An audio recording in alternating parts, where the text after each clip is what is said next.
Hello everyone, good evening. तो आज के इस वीडियो को हमने सोचा कि एक पॉडकास्ट ही कर ले with Shweta Singh, founder of subscribe. एक बहुत ही कॉमन सवाल जो अभी आ रहे थे काफी सारे पेरेंट्स के कि कब प्रोसेस स्टार्ट करना सही टाइम होता है।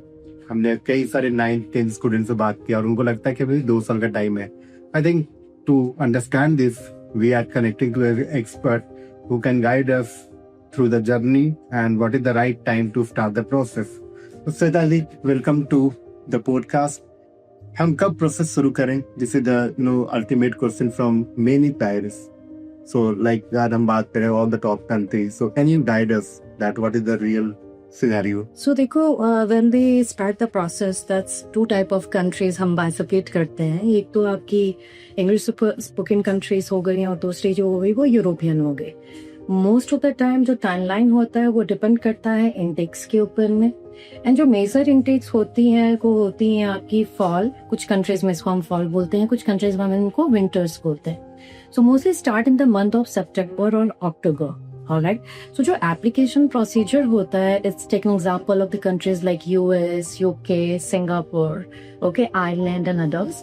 So वो application start होता है from the month of October, September or October you could say, and it get ends by Jan 15th. मतलब most of the top universities जो होती हैं वो अपनी application procedure Jan 15th तक में complete कर देती है। So जो आपका duration होता है वो 3 से 4 महीने का होता है। अब हमारे पास में कुछ other countries भी हैं like Germany and all. So इनकी application जो होती है वो intake wise होती है। So Germany का जो intake start होता है mostly with the public university start in the month of October. सो जनवरी के लिए यूजुअली द एप्लीकेशन डेडलाइन जो स्टार्ट होने लगती है that start from December, but सबसे लेट एप्लीकेशन चलती है जर्मनी के and it goes to July 15th। So जब भी if you are targeting US से आपको पहले से स्टार्ट करना है फ्रॉम सितंबर अक्टूबर, बिकॉज अगर आप बैचलर्स के स्टूडेंट हैं you have to apply as early research early applications और रेगुलर एप्लीकेशंस में फाइलिंग करनी है। अगर आप मास्टर्स के लिए अप्लाई कर रहे हैं तो आपका आप अर्ली एप्लीकेशंस अगेन आती है, आपकी अर्ली बर्ड एप्लीकेशंस लगती है राउंड 1, राउंड 2 एंड राउंड 3, जिसमें सबसे ज्यादा चांसेस है बच्चों के सिलेक्शंस के। तो यूजुअली अगर मैं इसको बाइफिकेट करूं तो दैट वुड बी लाइक अगर आप यूएस यूके वगैरह को टारगेट कर रहे हैं प्लीज अपनी एप्लीकेशन सारा प्रोसीजर सितंबर और अक्टूबर से स्टार्ट करें और जन 15 तक में ऑलमोस्ट बेस्ट यूनिवर्सिटीज की एप्लीकेशंस क्लोज हो जाएंगी। अगर आप जर्मनी जा रहे हैं तो जुलाई 15th would be the last deadline for mostly the universities. And अगर हम बात करें ऑस्ट्रेलिया की, सो ऑस्ट्रेलिया के अंदर इनमें अगेन 2 इंटेक है, लाइक जुलाई है और फेब इंटेक है। तो जुलाई एप्लीकेशन जो होती है जुलाई के लिए that is start from the February and it goes till May. And अगर हम बात करें आपकी फरवरी इंटेक की, so then the application goes from आपका again July and get closed by the month of August and September or November might be. Yeah. So कुछ country में जैसे रोलिंग इनटेक का भी मैंने सुना है, UK, Australia, what is it?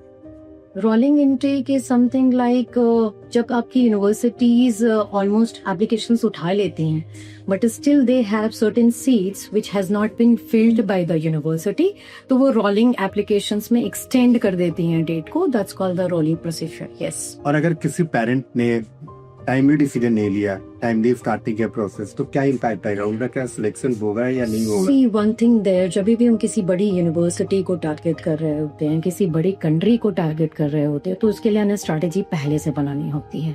आप एंड में अगर आते हैं तो you will be only left with the very limited options and that might be not a very good choices which you are looking up to for the country side.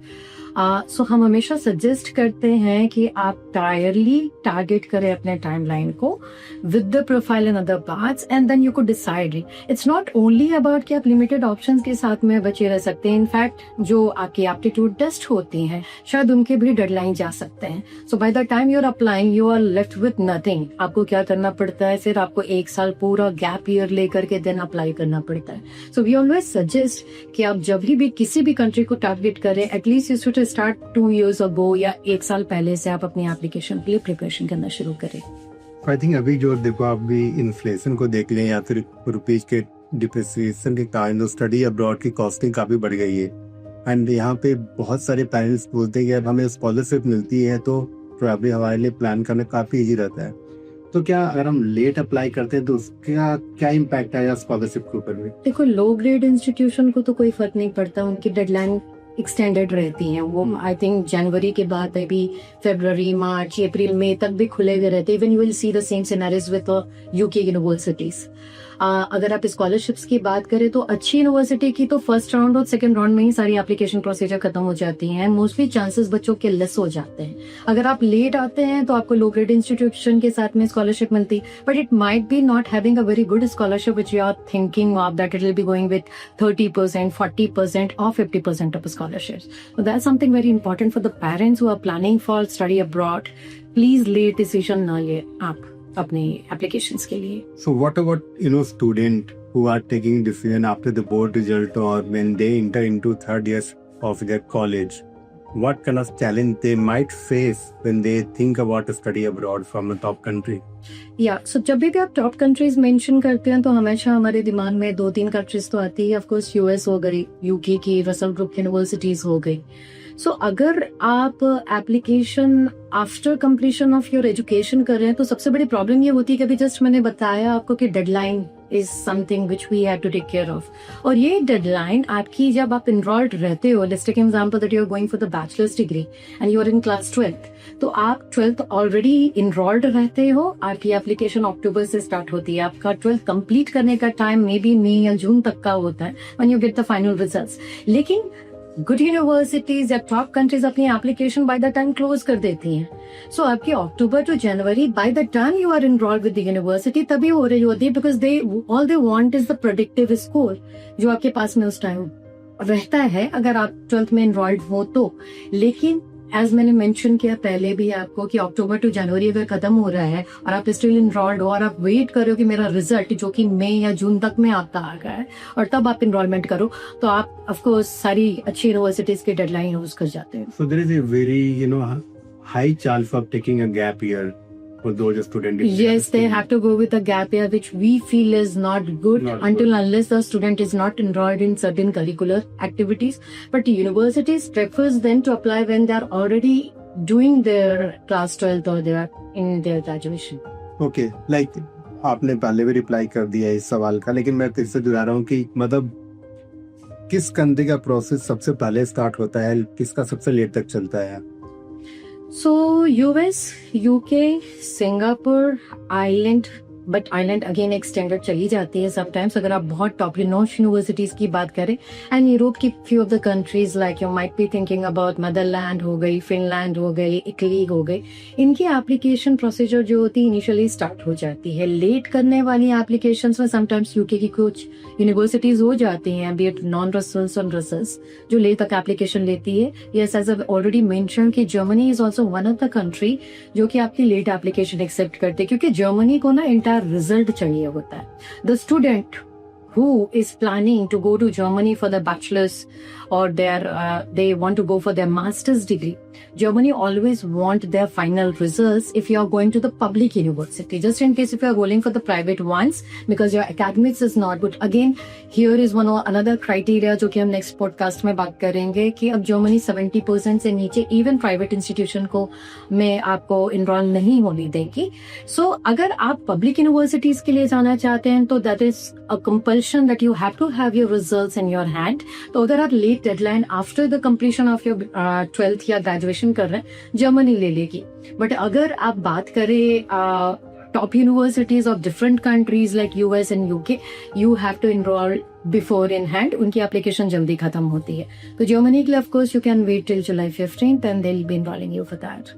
Okay, so सबसे late तक अगर हम application डाल सकते हो Germany के लिए and probably other European country में भी लेट तक कुछ एप्लीकेशन चलती हैं। Yes, of course. बट हर किसी को प्लान करना है Singapore, US, top UK, Russell group, then have to start when they are class 12 या एक साल पहले। और इससे ही जुड़ा मेरा नेक्स्ट सवाल है, ऑन सेफर साइड कितना पहले हमें स्टार्ट कर देना चाहिए एंड क्यों? Okay, so countries like US, because sometimes the student targets to go to Ivy Leagues, top state university or top private research universities, usually क्या है ना कि ये 70 to 80% ऑफ एकेडमिक्स देखते हैं और 20-30% they target on the extra curricular activities. So अगर हम बात करें यूएस टाइप की यूनिवर्सिटीज की, यूके की top notch Russell group of universities की और सिंगापुर यूनिवर्सिटी की, so they look into lot of things in criterias. बहुत सारी पोर्टफोलियो बिल्डिंग्स का एक रिक्वायरमेंट होता है ये. So kind of when it comes to portfolio building, at least the students should start from the 9th class itself, अगर आप US target कर रहे हैं. आजकल तो बहुत सारे बच्चे क्लास 7 से स्टार्ट कर देते हैं. Yes, they start from class 7th also because they will be having that idea because उन्होंने parents ने pre decide किया हुआ है that they have to send the student to abroad. So in that case में they just get to know about slowly कि हम उस directions में जा रहे हैं. But the major thing profile building start from the class of 9th, 10th, 11th, 12th because आपको research papers करने पड़ते हैं. देन आपका पैशन प्रोजेक्ट आता है. You could go for the summer schools and all. It's going to give a weightage. Yes, competitions, international competitions हो गए. Exactly right. So kind of ये सारी चीजें यूएस की एप्लीकेशन को स्ट्रॉन्ग, क्योंकि academic doesn't matter at all. सिर्फ आपके पास में 95, 99 and you're thinking of that you can get into the top notch universities of US or you can target Singapore University or the top universities of UK. That is not going to be possible until unless you're not having all academic profiles along with the extracurricular activities. And for that you have to like start early in hand. Yes. Okay. So I think काफी helpful रहा जो भी आपने तुम्हें guide किया related to timeline और कब process start करना चाहिए. ये बहुत सारे सवाल थे बहुत सारे पेरेंट्स के एंड मुझे लगता है कि हमने काफी हद तक कैटर किया आपके सवालों के. एंड इससे रिलेटेड कुछ भी और भी अगर आपके मन में सवाल हैं तो आई थिंक हमारे और आप हमें कमेंट कर सकते हैं. And probably if you like our page और you like the content, please do subscribe and share with your friends and community. Thank you so much for listening to us.